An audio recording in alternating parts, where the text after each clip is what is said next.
All right, taking the risk.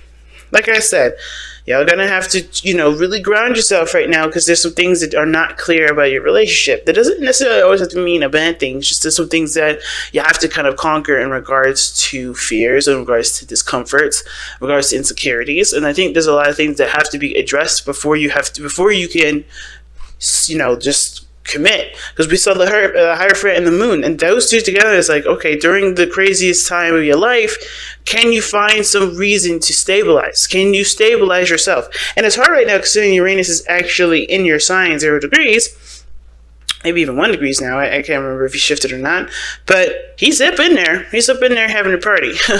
But the thing is that with that kind of craziness and that kind of shift, that sort of unexpected merge, right? Unexpected energy that the Uranus usually drums up.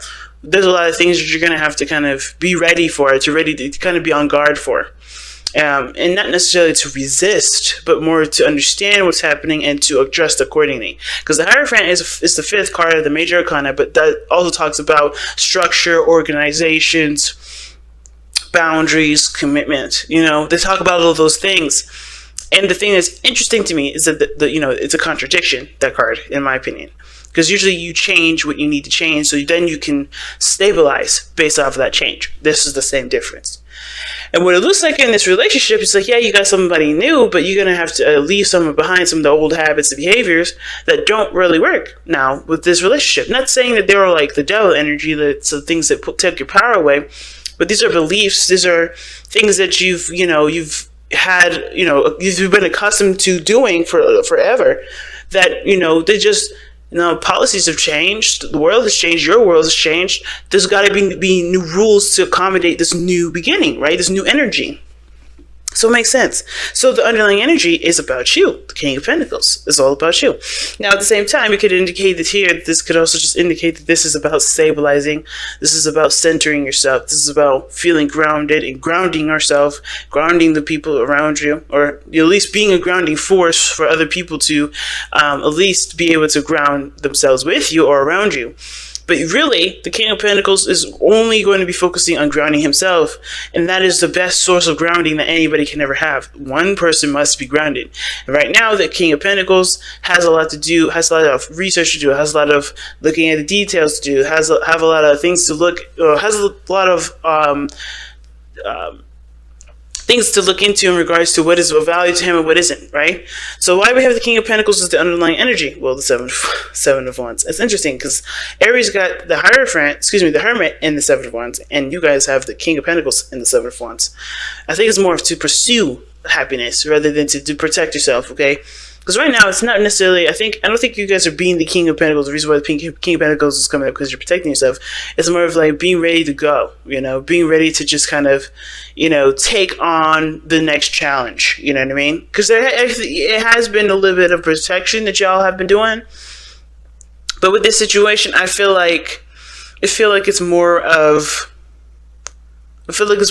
having the confidence to go for what you want. Okay, because look, new lovers, and then the 7 of Swords being the challenge. That means this issue's taking a risk right now.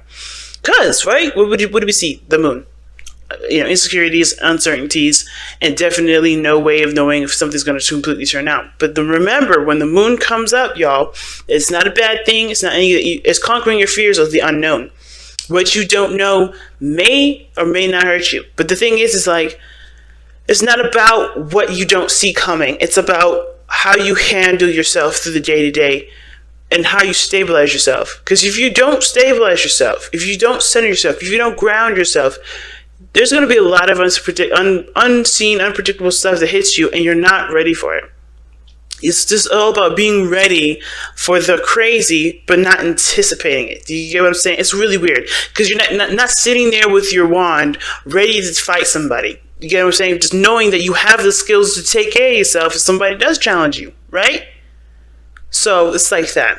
Let's go ahead and start looking at this reading here. We're going to start with this person over here. This person has the 6 of Wands in their mind plane. That's good. This person definitely feels very proud of themselves, very proud of the relationship, I think. Now, this person also sees success in the relationship as well. They've been putting in a lot of work, as you can see. They have a lot of pride toward it too, like I said, meaning that this person feels like, they've been through a lot with this relationship. They're like veterans now, even though this is like in the middle of the whole of the whole, close to, well, not quite the middle. We're like, slightly past the middle of, this suit, right? Because there's 10 in each suit.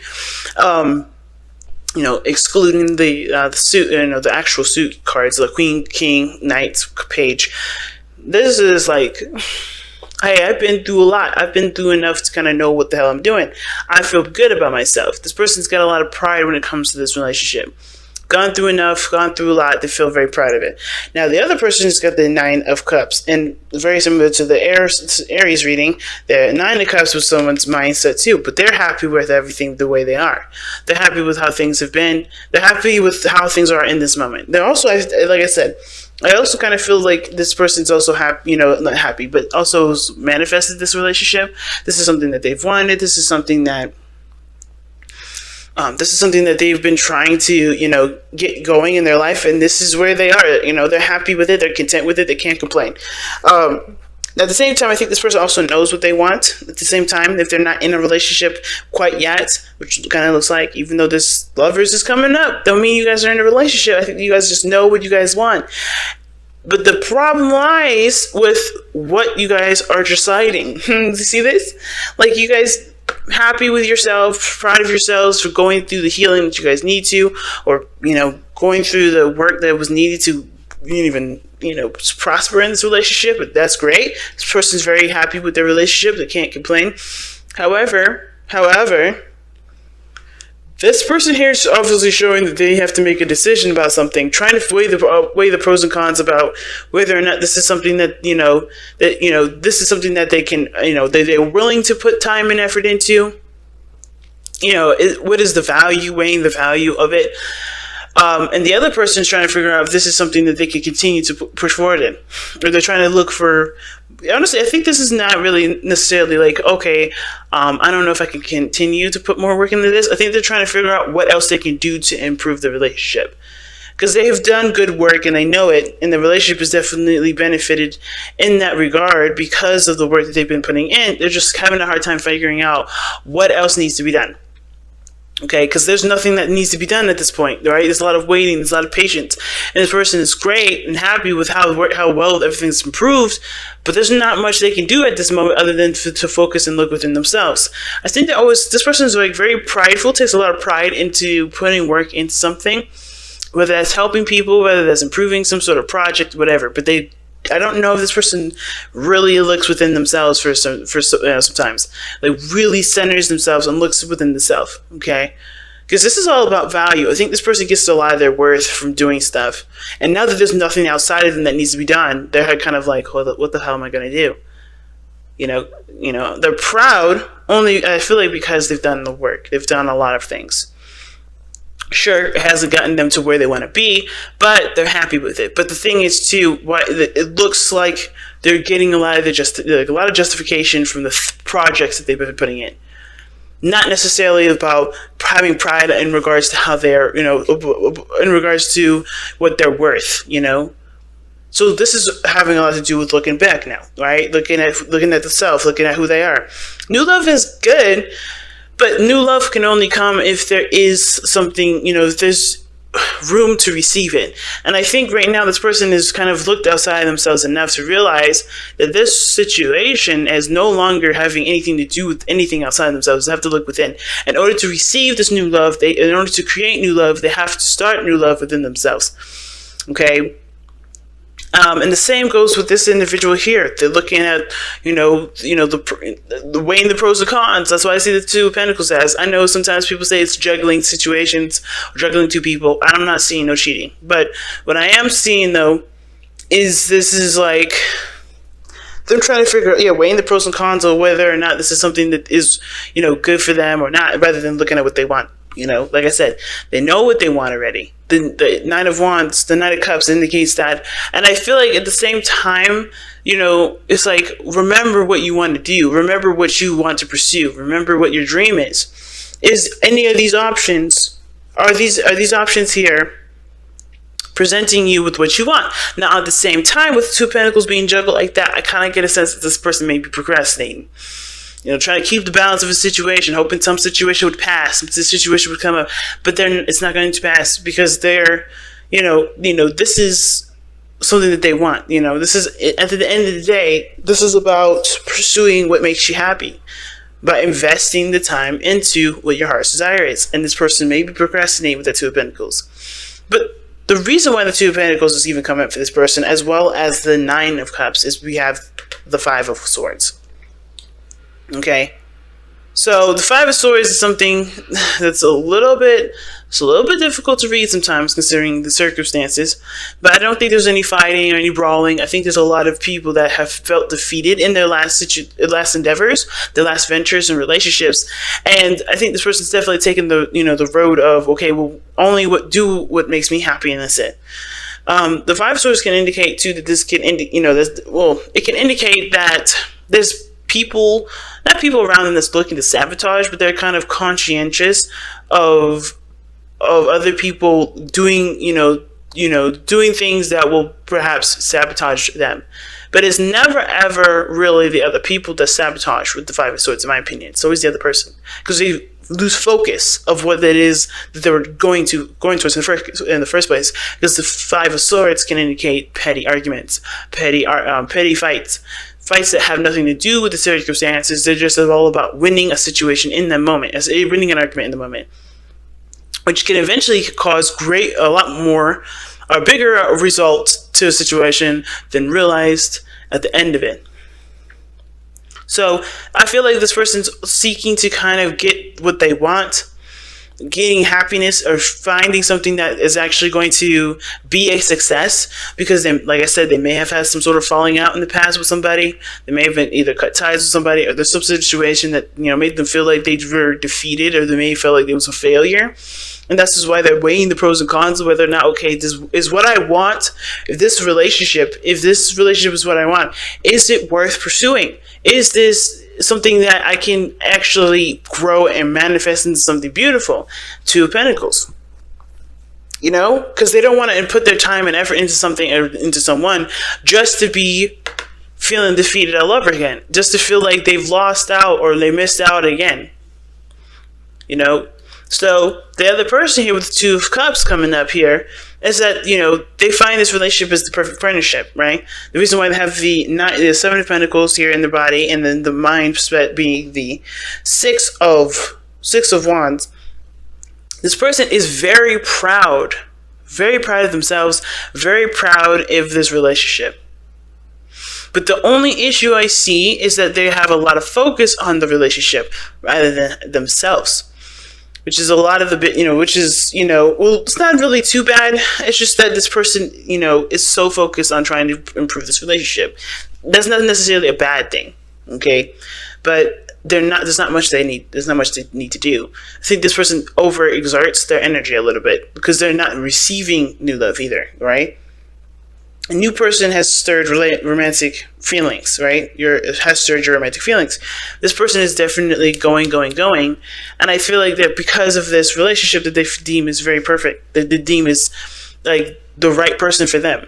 It's not a bad thing, but with that kind of understanding or that kind of mindset, this person is always looking at the situation like, what do I need to do? And I think it's like, there's nothing you really need to do. Just be happy with where you are. Right? There's nothing wrong. There's nothing wrong here. Same with this person here. There's nothing wrong. There's nothing more you need to look into it. It's really basic. Do you want to be with this person or not? And it's just really trusting themselves to do what they can, do what they know they can do to make the relationship work. Right?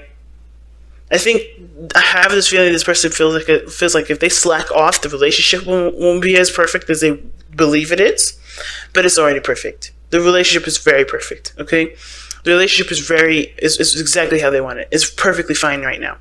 They don't need to stress. They don't need to worry about it. This is fine. And with the Seven of Swords being the crossing, I feel like that's what's going on, right? The lovers, we already know what brought you two together. True love. Love, man. Okay? Love. And this is a beautiful card to get. already. Like soulmate energy already popping up. This is a soulmate investigation read, so already having a soulmate card as the reason why you guys come together. Awesome. But now the challenge is taking the risk. Is taking the risk to make the relationship the best it can be, and really not to be forceful. I feel like too. Not to force the situation, not to, try to, make something happen when it doesn't need to, when everything's just fine. Let me even pull one extra card for the Seven of Swords. Yeah, man. Seven of Swords, the Nine of Cups. Taking a risk on what your heart's desire is. At the end of the day, you know what makes you happy. It's just about whether or not you're willing to allow yourself to enjoy it. Just enjoy it. Alright.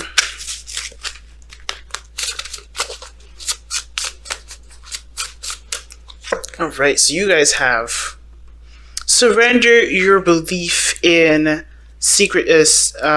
secrecy, it's scarcity. Ooh, scarcity. Alright.